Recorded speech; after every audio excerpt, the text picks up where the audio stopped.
another edition of Easy Talk, real talk for true entrepreneurs. Today, you are in for a special treat. You're talking about being an entrepreneur, being a full-time employee, and having a relationship. How do you do it all? Today, we're going to be talking to Kiamesha Wilson, who is the founder and owner of K's Paints and Scoops. Kiamesha Wilson is a native Memphian. She is a graduate of Tennessee State University, where she received a Bachelor of Business Administration with a concentration in marketing. And she attended the University of Memphis, where she received a Master of Business Administration with a focus in marketing. She most recently completed her certification with Women's Entrepreneurship from Cornell University. She has worked in fundraising for the past 12 years at the top nonprofit in the United States, and most recently founded K's Paints and Scoops, which is a micro creamery in Memphis. She handcrafts small batch ice cream using the best ingredients produced locally. She's passionate about giving back to her community. She's a past president of the National Black MBA Association Memphis chapter and has served as a board member for more than 10 years. She was the Diversity and Inclusion Chair on the board of the Memphis chapter of Associated Fundraising Professionals. She mentors high school and collegiate students throughout the years as well as serving on several planning committees for nonprofits across Memphis. Kiamesha stays busy, you guys. She loves her community. She's a new Memphis Institute Fellow and was recognized as one of Memphis Business Journal's 2017 Top 40 Under 40 class in Memphis and the Urban Elite 2019 40 Under 40. She most recently won the Society of Entrepreneurs 2022 Mustang Award and the Women's Business Center South Pitch Competition. She is an ice cream enthusiast and enjoys playing tennis, discovering new restaurants, and traveling. Welcome to our podcast show, Easy Talk, Kiamesha Wilson. Good morning. Good morning. Good morning. You are a busy body. I was like, oh, that's starting to sound exhausted. But you make it work. And that's why I wanted to have you on the show, so that you can talk about how you do it all. Prayer. No. Prayer. A lot of prayer. A lot of prayer. And I'm learning discipline. I never thought of myself as a disciplined person until recently. And I'm like, okay, I might have some good discipline traits these days. But I try to practice a lot of discipline, structure, and a lot of prayer, I promise. I agree. When I feel like I'm getting a little off kilter, I was like, okay, it's time to do a fast, because it helps bring that discipline back, and it kind of resets your mind. So I fast every Monday. Oh, okay. I've been doing it now for the last 3 years. So Mondays used to be my least favorite day of the week. It used to be my most unproductive day of the week. It was always a struggle. And I don't know if I was listening to a sermon or I was reading something, and they talked about how to use fasting to like create a space of peace or a better space. And then I was like, okay, I'm just gonna do it for a week or 2 weeks on Monday, or for a month. This was a month. It was July. For a month. And then I found now that it's just routine, and Mondays are my most productive days, my most peaceful days. Like Mondays are like my days. I look forward to Fridays, but I know if I get a good Monday, it's going to reset me for the week. Yeah, that makes a lot of sense. I feel like that with my meal prep. I meal prep on Sundays. When I can get my meal prep done, get everything packed and ready, I'm looking at my schedule. I know where I got to go, what I got to do. And so I'm like, this is what I'm eating. This is what I'm wearing. And the week kind of just flows. There's a lot to say about intentionality. Yes. You have to be intentional about how you live. And each day that you get to wake up to see a new day, you got to be intentional about how that day is going to be successful. I mean, I don't see any other way you can be as successful as you are without being rooted into something that helps you kind of gear and start your week. So that's awesome. Thank you for sharing that. Thank you for sharing that. So K's Paints and Scoops. How did you get started? So it came from a joke with my sister. So I, years ago, like 5, probably 6 years ago, she asked me what I wanted for Christmas. And I was like an ice cream maker. So I have always been an ice cream lover. I am the one that's going to find the ice cream shop no matter where it is. So we out of town. I'm like, oh, it's an ice cream shop up the street. Let's go. So she was like, what you want? I was like, I want an ice cream maker. So she bought me an ice cream maker. And I started making it just for fun. Mm-hmm. And I would just make it. And then the pandemic happened. So before the pandemic, I would go to work, then I did all my community stuff afterwards, and then that was my day. But then I didn't have that anymore. So I was making ice cream at home because I didn't have anything else to do. And I was like, I can't eat this. And then I started posting on Facebook. I was like, hey, I'm making butter pecan this week. If you want some, let me know.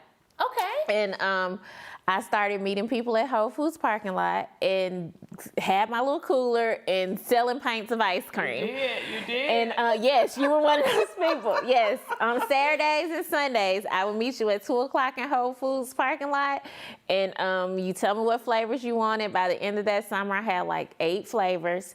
And one weekend, I did like 100 pints of ice cream out of my house. In like one weekend? One weekend.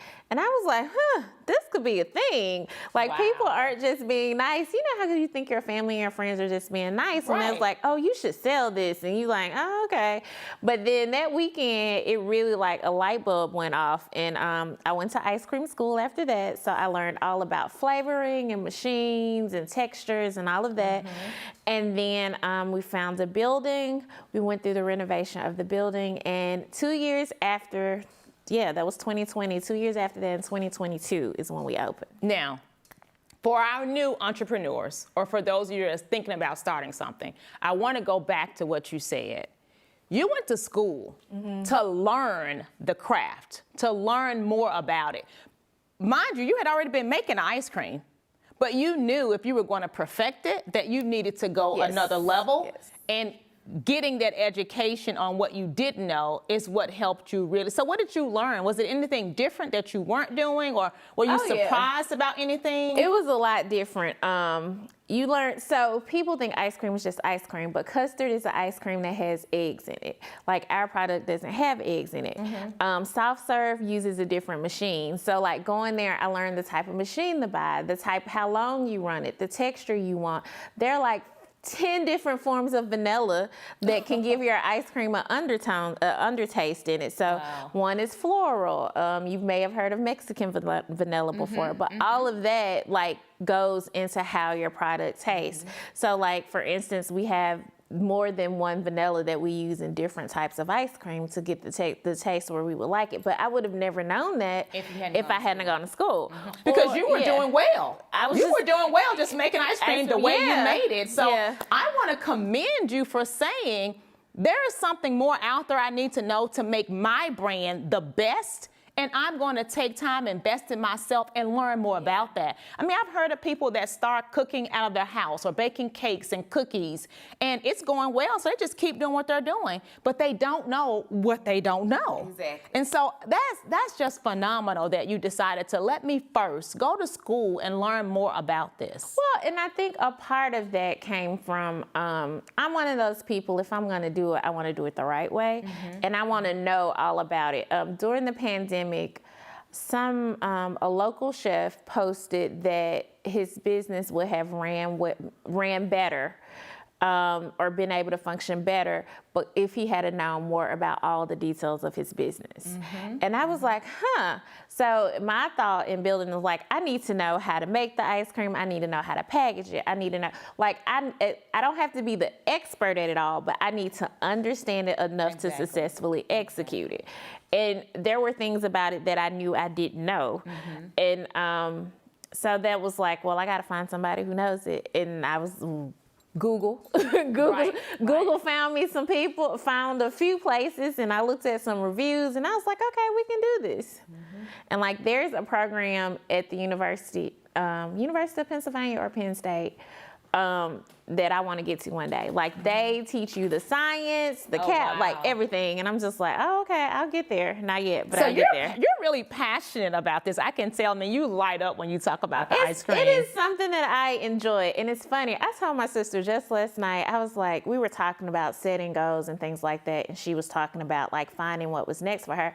And I was like, believe it or not, if you give yourself the space, God will show you what's next for you. I said, because I never ever talked about owning an ice cream parlor or being an ice cream manufacturer. I would always say when I turned 40, I was going to open a restaurant. And that was my thing. I was opening a restaurant, and that's what I wanted to do. I said, never was I like, I'm going to make ice cream. I want to be a manufacturer. Like, never crossed my mind. But when the pandemic happened, and I was trying to figure out which way I wanted to shift and transition, right before that, I had to be still. And in being still, it came to me. Like, I feel like God showed me what was next for me.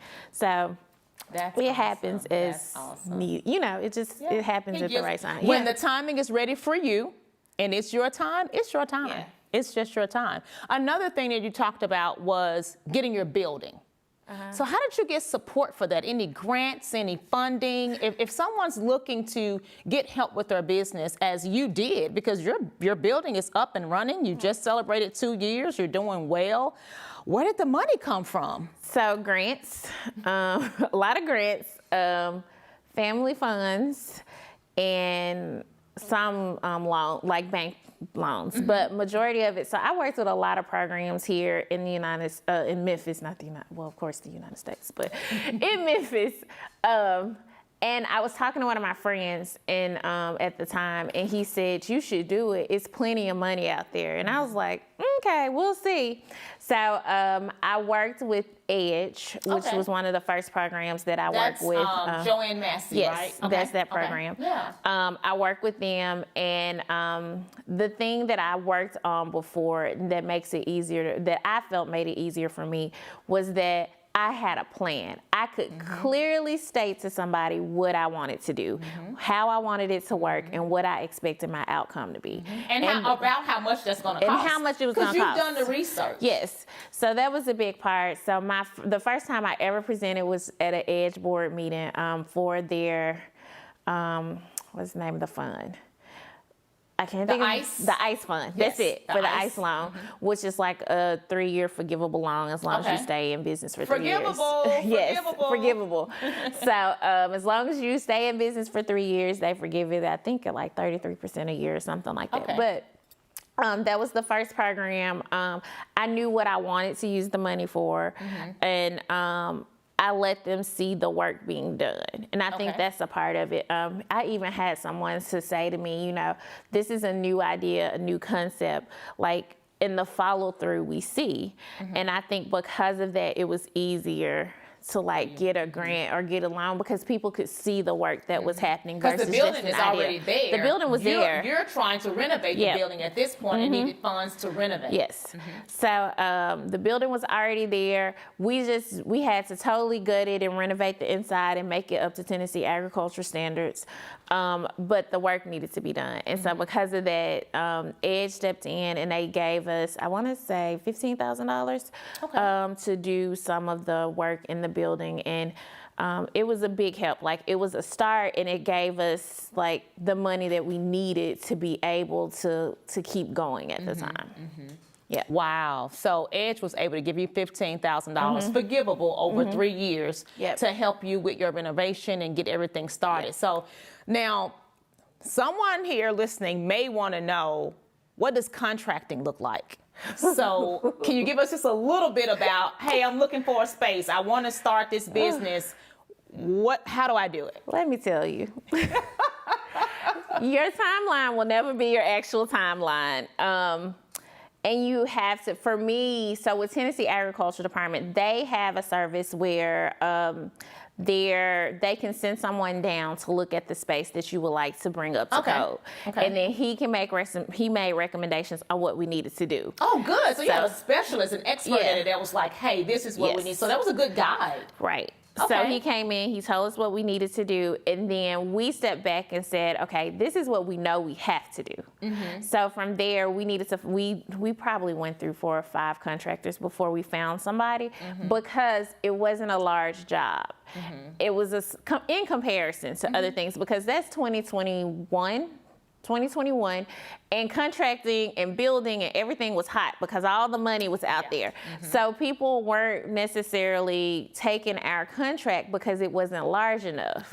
So then we had to figure out how we could break it down or get it done without having to have a big contracting company to come in. So we had to do research and find and take bids and things like that to get the project done. So that took a while. My plan was a year.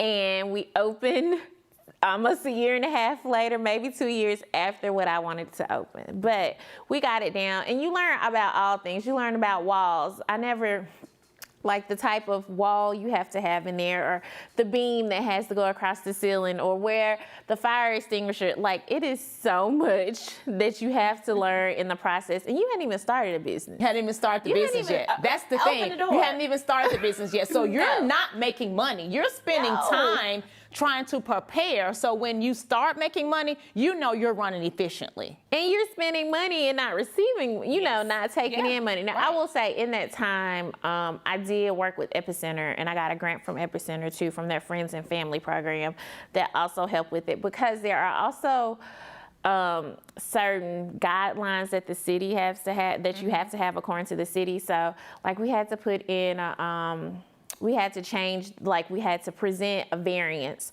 to change the way we entered the parking lot, or we had to put out a streetscape box on the street, and we had to put a dumpster pad in the back. So you had to spend the money on those things too that you don't find out until you're like it's time.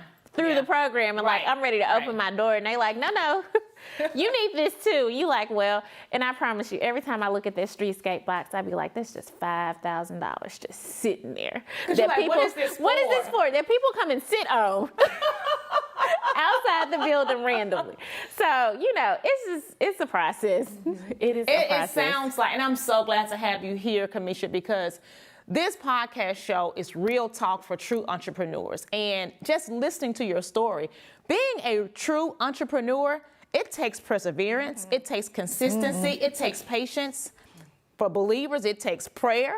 You've got to have hope. You got to have a drive and want to do it. Yeah. So tell us, when you've got to hold on and you know this is the thing for you, what helps you to do that? I reset. So I was talking to my therapist about this. So you have a therapist. I have a therapist, that helps. yes. That helps. But my name is Alicia Hill, and I have a therapist. I didn't know the power of having someone that wasn't in your family or wasn't a friend to just like talk it out with. Yeah. Yeah, they can give you unbiased, opinion, professional thoughts to help you see things from a different perspective. So, but I was telling her, I'm a person that will drive until I hit burnout. So I'm working on it though. But with that, I try to rest on Sunday. Like I try not, like Sundays is literally my day of rest. Like I go to church or I listen to it online, or I spend some time with my family, or I stay at home and do nothing. And like I may say to myself, like after 7 o'clock, okay, you can get on your laptop or something. But I really try to give myself a reset. I was listening to a podcast, and my friend actually said this to me once, that you can't be creative or innovative if you're always going. Yes. Like, so you don't get to hear either. Yeah, you don't get to hear either. You don't get the vision. You know, it just doesn't. So I started learning to use Sundays for that. I try to stick to a schedule to help myself not be so stressed out when things are out of order. Sometimes it can just drive my week off. So to deal with that, and then I stay in prayer. I stay listening to a word. I have wonderful friends, and they are encouraging. I had a friend.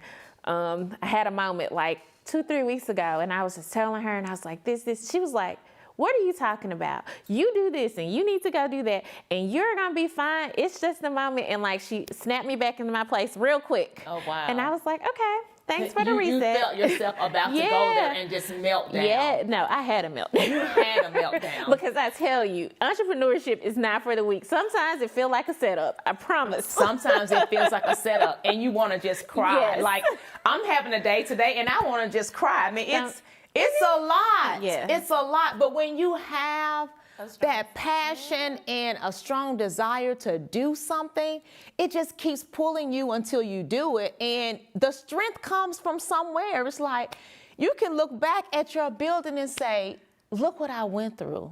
What if I had given up? What if I gave up in 2021? What if I gave up when the inspector came and said, you didn't meet this code, or you need this variance, or this beam has got to go right here, and you say, you know what, this is too much. This is too much. And I'm not saying I didn't think that. Right. But I kept somehow, going, yes. like what would Will Smith say? Deep down. I knew that. Yes.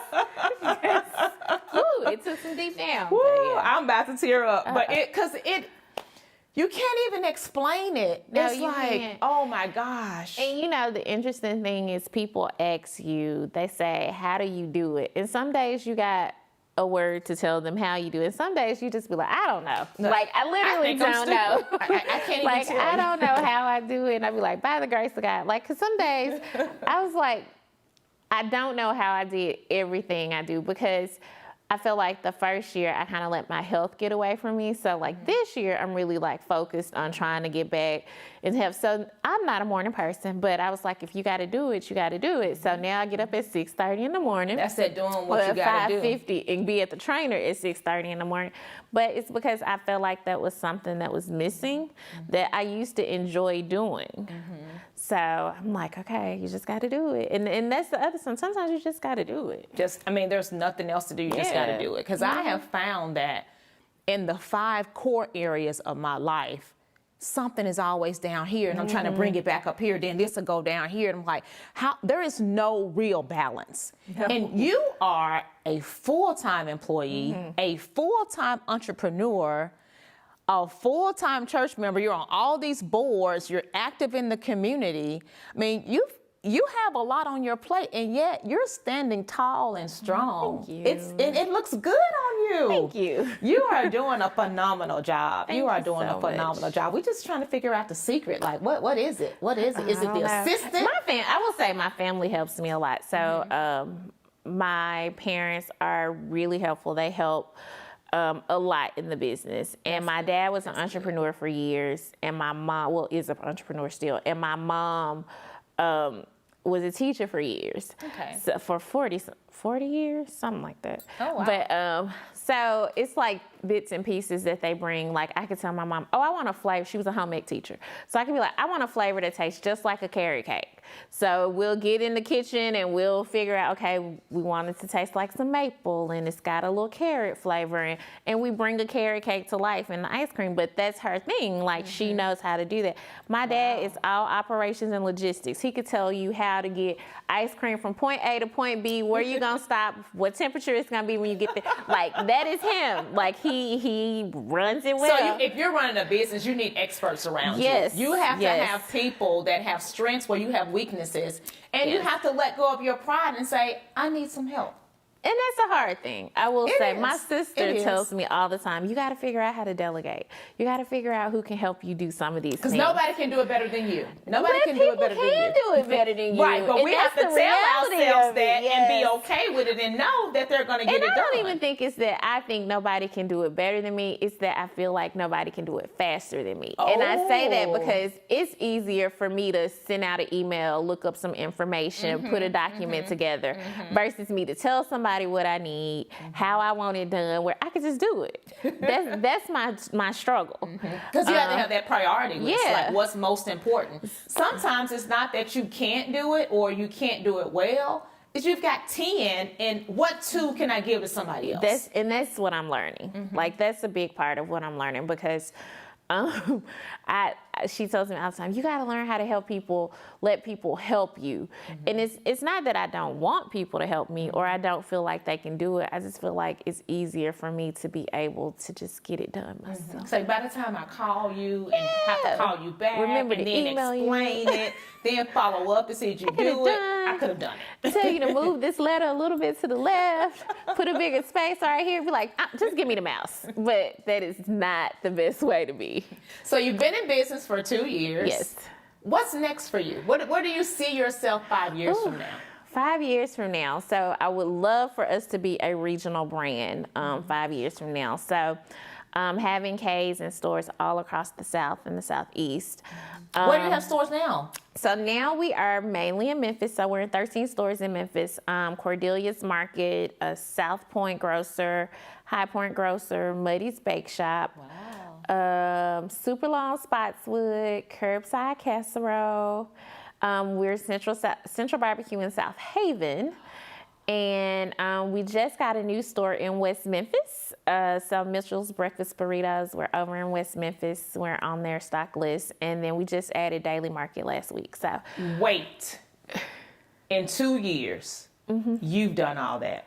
Yes. Gutted the building, made some ice cream, have 13 flavors? Oh, we have like 25 flavors now. 25 flavors, and you're in all these locations. So you're marketing, you're the innovator, you're the operations I'm manager. the cleaning lady. The cleaning lady. Oh, Jesus. She the cleaning lady, y'all.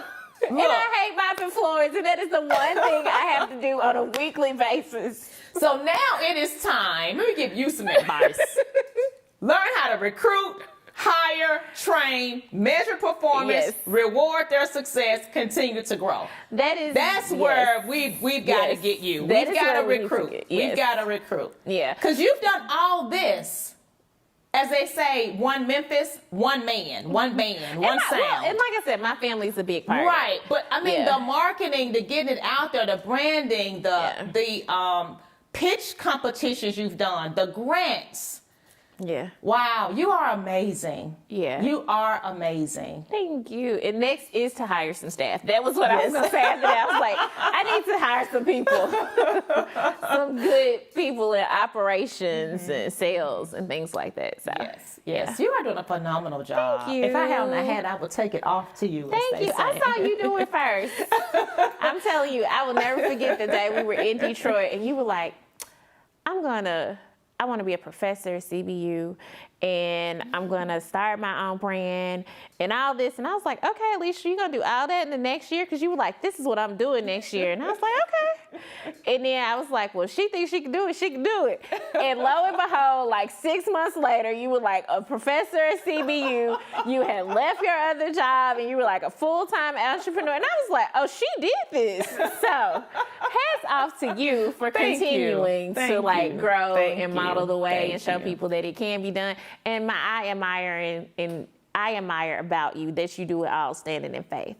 Like I have never seen anybody, and when I say I have never seen anybody that be like, my God got me, I ain't worried. And she's like, gone down the road. And I'd be like, okay, girl, yeah, look, he got you.